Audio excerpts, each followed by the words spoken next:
If you close your eyes for a second and you think about who you were 10 years ago, can you see that you're not the same person that you were? I bet you if you're honest, your beliefs have changed or shifted. Your priorities may have shifted. Your relationships may have disappeared or created new ones. And maybe your confidence has shifted along the way. But here's the real question. Who are you becoming? I'm talking now. Who are you becoming now? And are your current habits aligned with the future version that you want for yourself? Stay with me on today's episode because by the end of this, you will understand how identity, not willpower, drives every behavior in your life and how to intentionally shift it.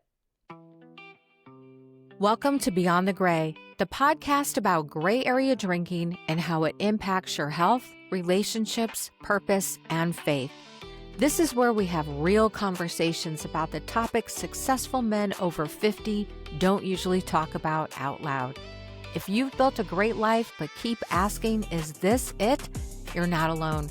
When alcohol becomes your go-to off switch and your marriage, health, or purpose feel disconnected, you're in the right place. I'm your host, Carrie Schwer, and this, my friend, is where the gray ends. Welcome back to Beyond the Gray. In this episode, we are talking all about identity. And here's what you're going to walk away with. Why identity drives every habit that you have. Why changing behavior without changing your identity never sticks. And how you've already evolved in your life, even if you don't see it. And how to consciously step into the next version of yourself today. Yes, this applies to alcohol, but it also applies to other areas of your life. And I'm talking about your health, your discipline for yourself, your marriage and your relationships, your leadership, your faith, your energy and how you show up, and yes, your retirement years. This is way bigger than wine or alcohol or any habit you're doing. This is about your story. I want to share something personal with you that alcohol wasn't this huge thing in my younger years.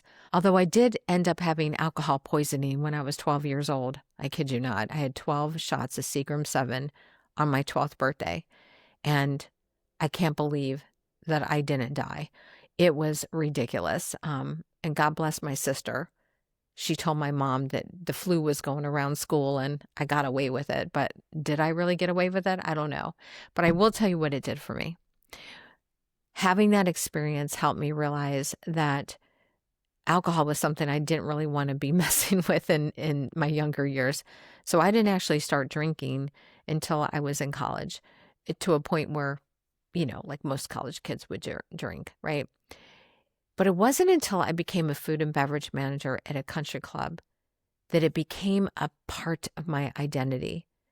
I was sampling wine. I was the main wine buyer for the club at that time, pairing it with the chef's specials, talking about wine all the time. And somewhere along the way, I adopted the identity of I'm a wine girl, more like I'm a wine connoisseur or a wine snob, one of the three. They all worked.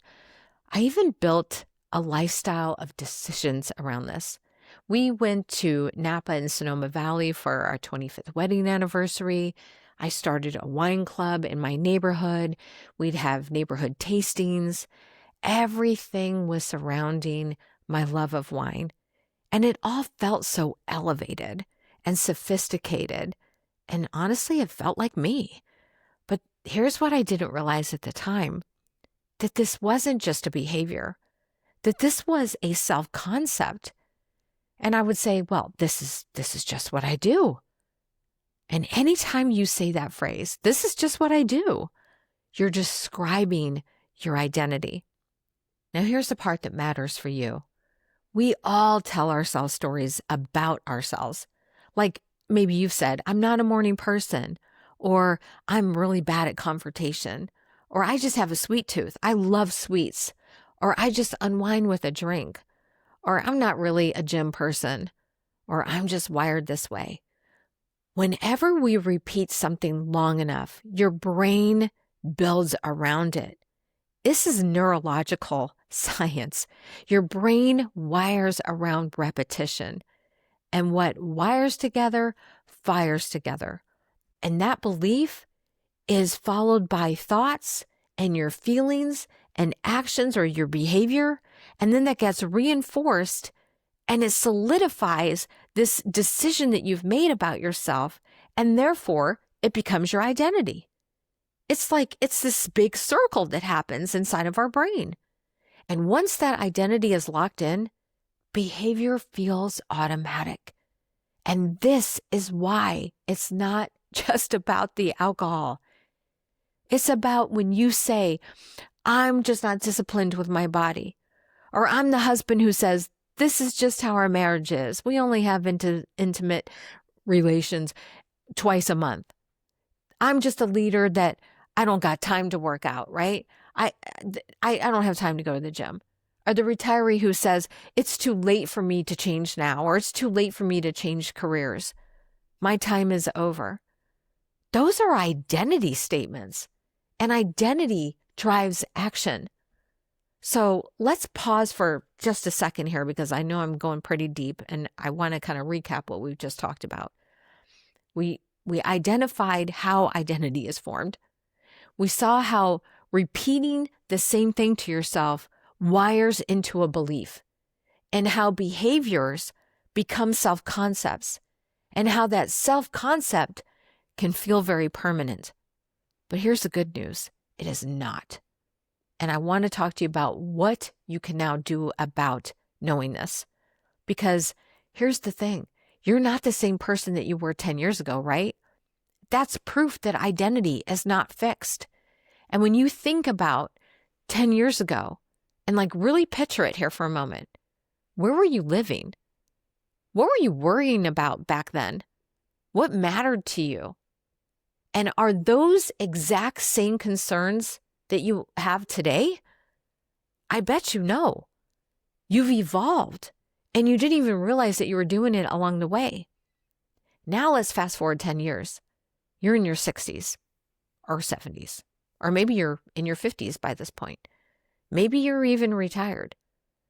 What does that version of you look like? How does that person move?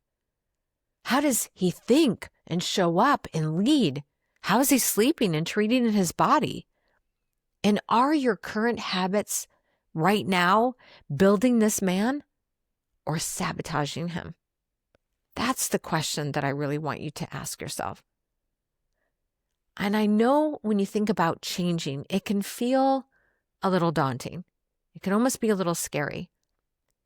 And change isn't scary because you're weak or something's wrong with you. It's scary because you're shedding this identity that's been such a part of you. I'll never forget working with one of my very favorite clients. And he would tell me all the time, I'm just a really anxious person. I've always been anxious. And I said, starting today, we're not using that language anymore. That's done. No more are you saying that you're anxious. You're no longer that person. We're going to adopt that you are a confident person. And yes, of course, we're going to have worries as a human being. That's just how we're made. But when we adopt the identity up front and we believe it, it becomes a part of us. And the other reason why people have a problem with this up front, though, is because identity can actually feel safe because you've been telling yourself this story for so long and you believe it, and it actually becomes an excuse. It becomes part of the victim mentality. Well, I've always been this way. That's limiting. You don't want to have a limiting mindset. You want to have an expansive mindset. So when I stopped drinking, I wasn't just removing the wine. I literally had to get really honest with myself and ask, who am I without this? And if you heard episode 2, I talked about that. I was so worried that my life would be over because I didn't have wine in it. What? That's crazy. But that's the uncomfortable part that most people avoid because they don't want that uncomfortable feeling like, how am I going to do my life without this? Because what happens if you don't actually like that new version of yourself? What if it's awkward? Or if you outgrow certain people? That's a huge concern for a lot of people. like the people that you hang out with now. So if you decide to quit drinking, does that mean that you've outgrown the people that you're currently with? Maybe. And what happens when you got to set boundaries?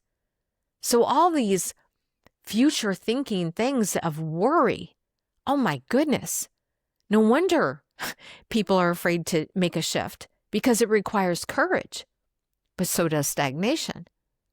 And here's what I want to share here. It's not what you give up. It's what you gain.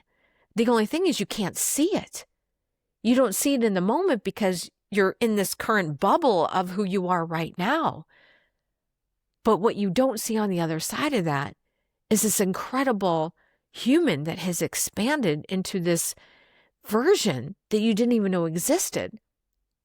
And that's why the DECIDE method is so powerful, because it's not behavior first. It's all about identity first. And let me just do a recap. If you're unfamiliar with the DECIDE method, it's my own methodology that was created, God-inspired, I will say, God-inspired years ago. And it starts with having a desire to make a change.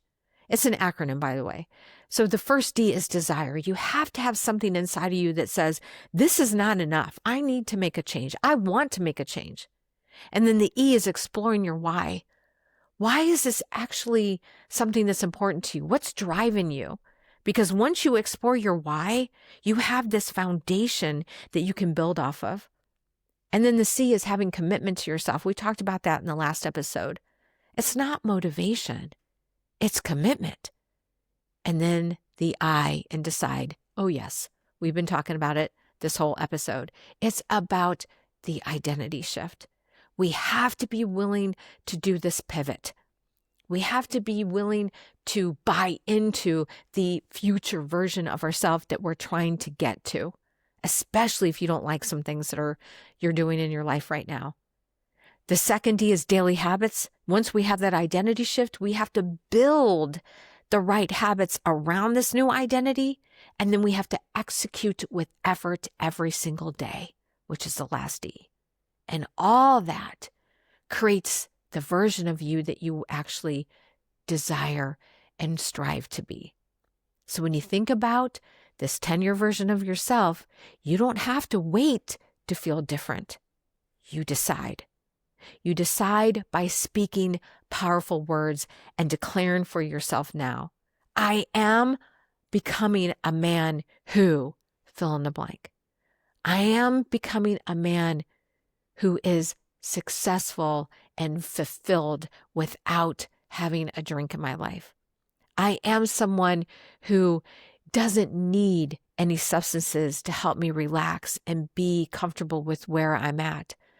I am someone who is willing to work on my marriage so I can keep this relationship alive. And I no longer identify as the former version of yourself. When I decided to quit drinking, I didn't say that I'm an alcoholic or that I had a serious problem with drinking.